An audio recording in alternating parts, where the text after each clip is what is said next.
사도신경으로 우리의 신앙을 함께 고백하겠습니다.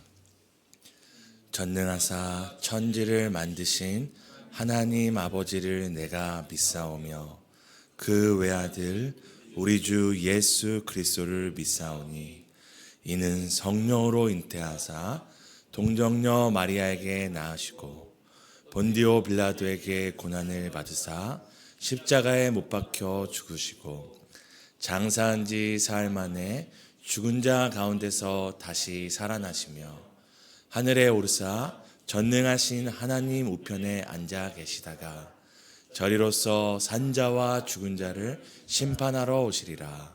성령을 믿사오며 거룩한 공회와 성도가 서로 교통하는 것과 죄를 사하여 주시는 것과 몸이 다시 사는 것과 영원히 사는 것을 믿사옵나이다. 아멘. 찬송가 545장입니다.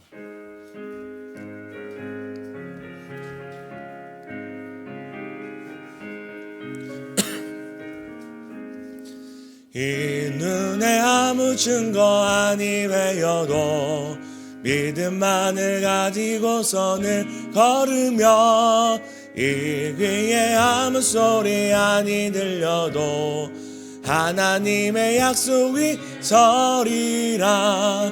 걸어가세 믿음 위에 서서 나가세 의심 버리고 걸어가세 믿음 위에 서서 눈과 귀에 아무 증거 없어도 이 눈이 보기에는 어떠하든지 이미 얻은 증거대로는 믿으며 이 맘에 의심 없이 살아갈 때에 우리 소원 주 안에서 이루리.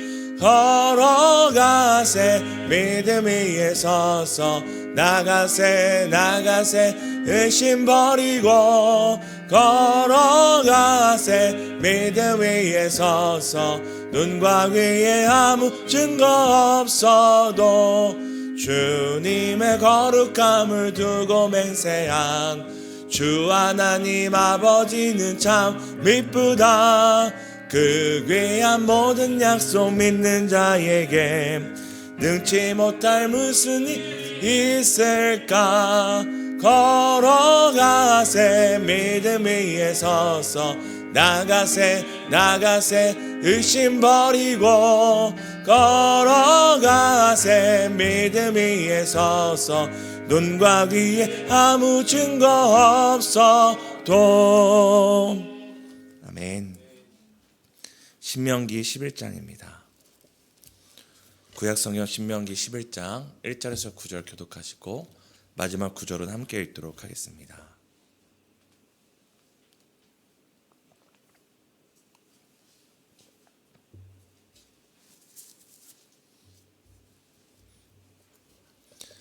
제가 먼저 읽겠습니다. 그런즉 내 하나님 여호와를 사랑하여 그가 주신 책무와 법도와 규례와 명령을 항상 지키라.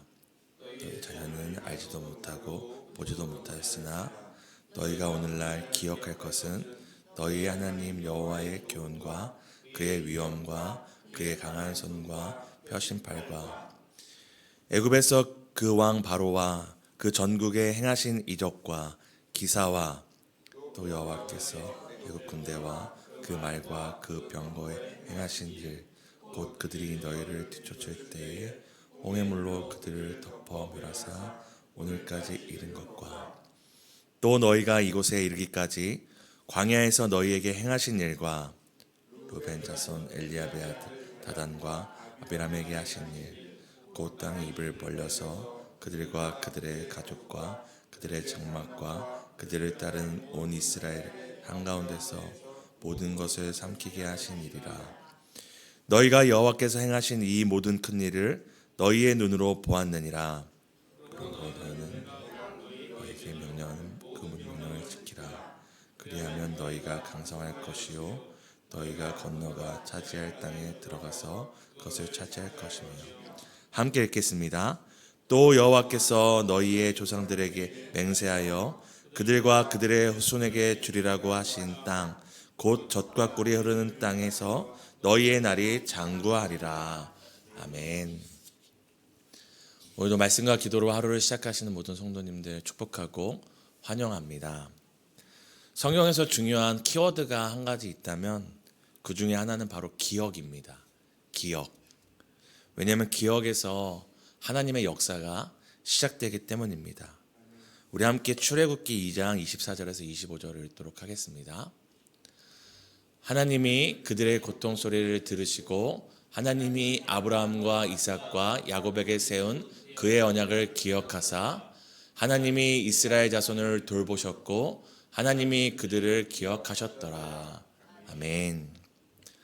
우리가 방금 신명기를 읽었지만 이 신명기의 이 약속의 땅에 가는 노정은 어떻게 시작되었냐면 바로 하나님이 이스라엘의 조상들에게 했던 약속을 기억하셨고 또 그들 이스라엘 백성이 애굽 땅에서 부르짖고 눈물 흘리는 그 상황을 기억하셨기 때문입니다. 하나님의 기억이, 하나님의 그 언약의 기억이 하나님의 역사의 시작이 된 것입니다. 하나님은 기억하시니 하나님은 그 약속이 하나님이 기억하셨다 성경이 이야기하면서 하나님의 역사가 시작되는 것을 우리에게 종종 자주 보여줍니다. 그러나 하나님 편에서만 기억이 중요한 것이 아니라 하나님의 백성도 기억해야 할 것이 분명히 있습니다. 하나님의 기억이 하나님의 역사를 시작하였다면 하나님의 백성도 무엇을 기억하느냐에 따라 그들의 삶에 그 역사가 시작되기 때문입니다. 무엇을 기억하며 사냐에 따라 다른 삶을 살게 됩니다. 우리가 오늘날 아는 것처럼 가슴 아픈 일이지만 많은 청년들이 또 많은 우리 다음 세대들이 이 우울증이나 이런 마음의 상처를 갖고 살아간다고 하는데요. 그 출발이 무엇입니까? 그 지난 아픈 시간들과 상처들과 무언가를 끊임없이 기억하며 살기 때문입니다. 반대로 어떤 것을 기억하냐에 따라 다른 삶이 시작된다는 것을 우리는 기억해야 합니다. 그러면 하나님은 오늘을 살아가는 우리에게 또 오늘 약속의 땅을 눈앞에 두고 있는 이스라엘 백성에게 무엇을 기억하라고 명령하실까요? 우리 함께 신명기 11장 2절을 함께 읽도록 하겠습니다. 함께 읽겠습니다. 너희의 자녀는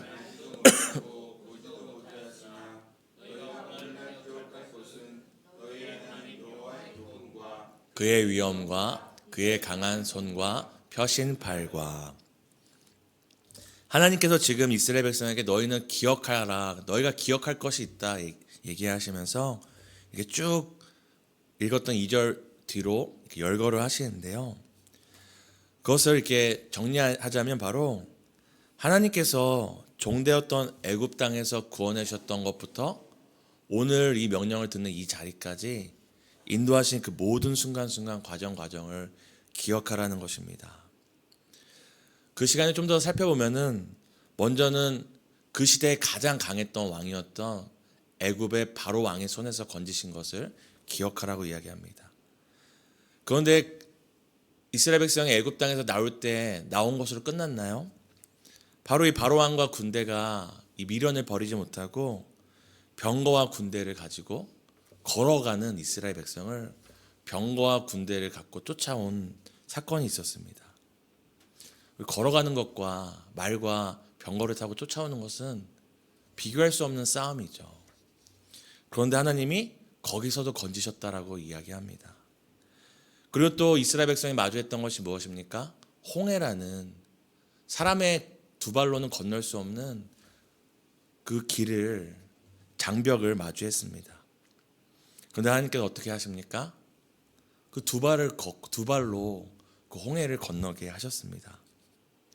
그뿐만 아니라 사람이 홀로는 살아남을 수 없는 그 광야에서 행하셨던 일, 그리고 여기서 아비람의 아들 이렇게 나오는데 단순히 그들이 하나님께 범죄하여서 그 땅이 갈라져서 삼킨 사건이 아니라 그 사건이 가만히 있었으면 그들의 그 불평과 불만의 죄가 어떻게 되는 것입니까?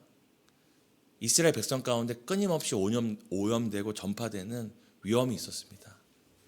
이건 단순히 한 가문이 하나님의 심판을 받은 사건이 아니라 죄로 말미암아, 죄의 오염으로 말미암아 이스라엘 백성 전체가 심판받을 수 있는 사건으로부터 하나님이 무엇 하신 것입니까?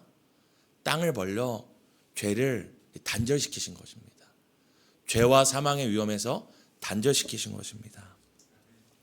하나님은 지금 출애굽부터 그 모든 위험, 외부의 위협뿐만 아니라 이스라엘 백성 안에 있었던 죄의 위험으로부터 그 모든 순간순간마다 그들을 구원하신 그 사건들을 기억하라고 오늘 명령하십니다. 우리 함께 신명기 11장 7절을 함께 읽도록 하겠습니다. 함께 읽겠습니다. 너희가 여호와께서 행하신 이 모든 큰 일을 너희의 눈으로 보았느니라. 이 모든 구원의 사건은 그저 이스라엘 백성이 듣거나 그저 어디에 기록된 것을 이렇게 읽은 사건이 아니라 7절에 나온 것처럼 이 모든 큰 일은 이 광야 출애굽 2세대가 눈으로 직접 보고 경험한 사건이었습니다. 사실 우리가 눈으로 보고 몸으로 경험한 것만큼 우리가 어떻게 보면은 좋은 교육 방법도 없을 뿐만 아니라 잊기 어려운 일도 없습니다. 우리가 책으로 뜨거운데 손대면 안 된다 배우는 것과 내가 한번 그 뜨거운 것에 데인 것과는 어떻게 그 기억의 차이가 비교가 되겠습니까? 분명 오늘 하나님께서 얘기하셨던 출애굽부터 오늘 이 약속의 땅 눈앞에 오기까지 모든 순간순간이 이스라엘 백성이 몸으로 경험한, 눈으로 직접 본 산 경험이었지만, 잊고 싶어도 잊을 수 없는 순간들이었지만 하나님은 뭐라고 말씀하십니까? 그럼에도 기억하라고 얘기합니다. 기억하라고 이야기합니다. 왜 하나님께서는 분명히 이스라엘 백성이 몸으로 체험하고 눈으로 경험한 것이었음에도 지난 날들을 기억하라고 명령하실까요? 왜냐하면 기억하려고 애쓰지 않으면 아무리 큰 은혜를 경험할지라도 그 은혜들은 잊혀지기 때문입니다. 이것은 망각의 은혜가 아니라 오늘까지 걸어온 길을 잊으면 앞으로 가야 할 길과 살아갈 길도 잃어버리기 때문입니다. 우리가 아무리 사람들 앞에 간증을 할 만큼 큰 은혜와 큰 구원의 사건을 몸으로 경험할지라도 그것을 우리는 끊임없이 기억하지 않으면은 우리의 죄의 본성을 따라 우리가 받은 은혜보다 받지 못한 것들, 오늘까지 우리의 삶의 문제를 해결하신 순간들보다 내 눈앞에 놓인 문제들을 우리는 기억하며 살아가게 되기 때문입니다. 그래서 하나님께서 오늘 이렇게 말씀하시는데요. 왜 하나님께서 지난 날들을 너희들은 기억하라, 반드시 기억하라 말씀하시는 또 한 가지 이유가 있다면 우리 함께 신명기 11장 8절과 9절을 한 번 더 읽도록 하겠습니다. 그러므로 너희는 내가 오늘 너희에게 명하는 모든 명령을 지키라. 그리하면 너희가 강성할 것이요 너희가 건너가 차지할 땅에 들어가서 그것을 차지할 것이며 또 여호와께서 너희의 조상들에게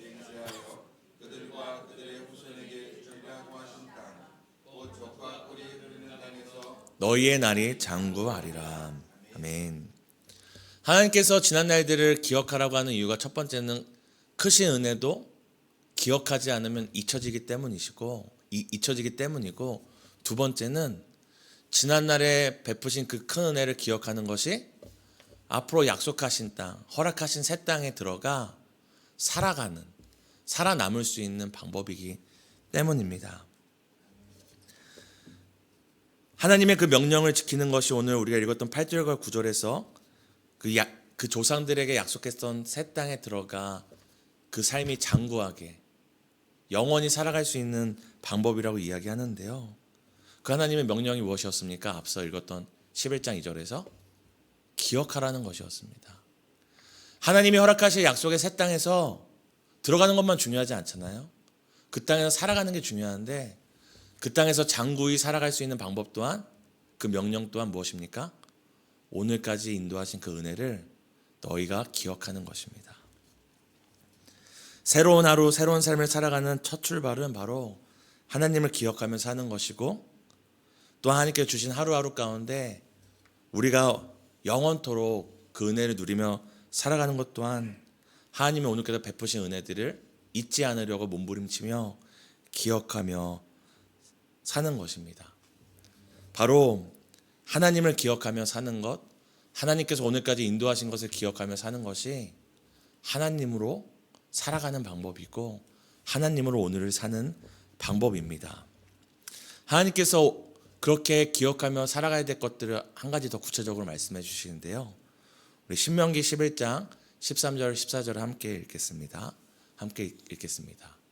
내가 오늘 너희에게 명하는 내 명령을 너희가 만일 청종하고 너희 하나님 여호와를 사랑하여 마음을 다하고 뜻을 다하여 섬기면 여호와께서 너희의 땅에 이른 비 늦은 비를 적당하게 내리시리니 너희가 곡식과 포도주와 기름을 얻을 것이요.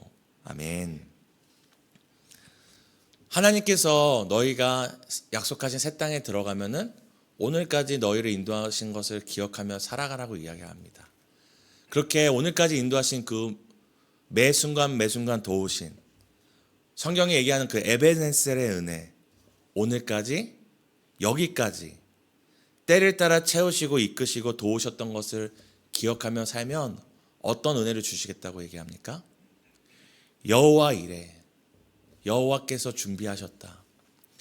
앞으로도 때를 따라 이른 비와 늦은 비를 내리시며 때를 따라 은혜의 구름과 단비를 적당히 우리에게, 이 적당이라는 건 그냥 우리가 생각하는 적당히 줬다는 건 뭔가 부족하게 줬다는 의미처럼 생각하는데 그게 아니라 그때에 알맞게 넘치지도 부족하지도 않게 완벽하게 주시는 은혜를 이야기합니다. 오늘까지 때를 따라 채우시고 공급하신 에베네셀의 은혜를 기억하며 살아가면 때를 따라 여호와 이래, 때를 따라 이른 비와 늦은 비를 통해 우리의 필요를, 우리의 삶의 문제들을 해결해 가시며 인도하시겠다고 말씀하십니다. 사랑하는 성도 여러분, 오늘까지 우리에게 베푸신 은혜를 기억하며 살아가면 앞으로도 하나님께서 때를 따라 조금 더 부족하지 않게, 조금 더 더하지 않게, 조금 더 빠르지 않게, 조금 더 느리지 않게 때를 따라 우리의 삶을 인도하실 것을 기대하며 소망하며 하루하루를 살아갈 수 있습니다. 오늘을 살아가는 그리스도인 된 우리도 하나님을 기억하며 살아야 합니다. 사실 오늘 신명기 이 본문의 그 현장에 있던 이스라엘 백성은 그 광야에서, 그 이집트에서 광야까지 인도하신 그 은혜를 기억하며 살아가는 자들이었지만 우리는 어떤 은혜를 기억하며 살아가는 자들입니까?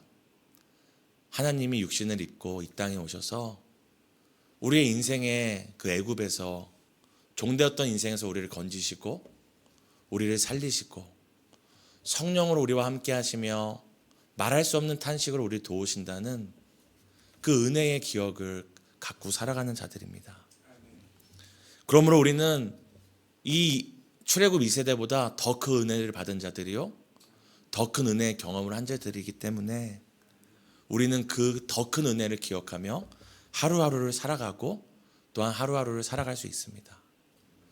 그 아들도 아끼지 않고 주신 그 하나님께서 우리에게 무엇을 아끼시고 모든 것을 주시지 않겠냐고 성경은 이야기합니다. 그러므로 오늘 그리스도인 된 우리는 하나님의 역사와 약속을 끊임없이 기억하기 위해서 붙들어야 할 것이 있습니다. 그것은 바로 무엇입니까? 하나님이 우리에게 베푸신 은혜와 약속이 가득 기록된 하나님의 말씀 성경입니다. 이 성경을 놓칠 때 우리는 하나님의 은혜를 놓치게 되고 이 약속의 말씀을 놓칠 때 오늘까지 우리에게 이루신 약속들을, 그 아들까지도 아끼지 않고 주신 그 크신 은혜를 놓치게 됩니다. 그러므로 우리가 성경을 가까이 할 때 그 은혜와 가까워지는 것이고, 성경을 가까이 할 때 우리에게 이루신 독생자를 주신 그 은혜와 가까워지는 것이지만, 반대로 이 성경과 멀어지고 성경을 놓칠 때 우리는 하나님이 주신 가장 큰 은혜, 독생자를 주신 은혜도 쉽게 잊고 살아가게 됩니다. 그러면 우리가 이 성경을 붙들고 사는 것은 선택이 아니라 오늘의 은혜를, 오늘 살아남기 위한 생존의 선택이고 은혜의 선택임을 기억하시길 바랍니다. 오늘도 세상에 안 좋은 기억과 안 좋은 소식이 아니라 은혜의 복된 소식, 십자가의 복음의 소식을 붙잡고 살아가는, 소망으로 살아가시는 복된 하루 되시기를 예수님의 이름으로 축복합니다. 오늘도 세 가지 놓고 함께 기도하도록 하겠습니다. 첫 번째는 오늘까지 하나님이 인도하신 일들을 기억하며 오늘을 소망으로 살게 해달라고 함께 기도하겠습니다. 두 번째는 때를 따라 주시는 은혜를 신뢰하며 아무것도 염려하지 않고 기도와 간구로 오늘을 바라보며 살게 해달라고 기도하겠습니다. 오늘 교회가 함께하는 기도는 심려 다락방을 위한 기도입니다. 다락방 식구들이 하나 되어 서로를 긍휼히 여기고 존중하고 배려하게 하시고 서로를 위해 기도하며 주 안에서 사랑의 공동체로 세워지게 해달라고 함께 기도합니다. 하나님, 오늘까지 인도하신 일들을 기억하며 오늘을 소망으로 살게 해주세요. 오늘까지 인도하신 에베네셀의 은혜를 기억하며 두려워하지 않고 염려하지 않고 지난날 슬픔과 아픔과 눈물과 우울함의 기억을 갖고 사는 자들이 아니라 그때마다 우리를 도우셨던 그 은혜를 기억하며 살아가는 오늘 하루가 되기 원합니다. 에베네셀의 하나님, 에베네셀의 하나님이 오늘까지 인도하셨으니, 여기까지 인도하셨으니 여호와 일의 하나님께서 때를 따라 늦은 비와 이른 비와 늦은 비를 적당히 내리시며 우리의 삶을 만들어 가실 것들을 우리가 기대하며 소망하며 살기를 소망합니다. 우리 사랑하는 성도님들, 이 때를 따라 주시는 은혜를 기억하게 하시고 무엇보다도 2024년 하나님의 말씀을 가까이, 성경을 가까이, 주의 말씀을 가까이 함으로 하나님의 은혜를 기억하며 아들을 아끼지 않고 주신 그 은혜를 기억하며 오늘도 담대히 소망 가운데 살아가기를 소망합니다. 하나님, 우리 심려 다락방을 위하여 기도합니다. 정말 다락방 식구들이 예수 안에서 하나 되어 성령 안에서 하나 되어 서로를 긍휼히 여기고 서로를 불쌍히 여기며 서로를 위해 기도하는 사랑의 공동체가 될 수 있도록 복된 은혜를 더하여 주시기 원합니다. 오늘도 우리가 서로를 위해 기도하며 살아갈 때에 주의 은혜를 누리기 원합니다.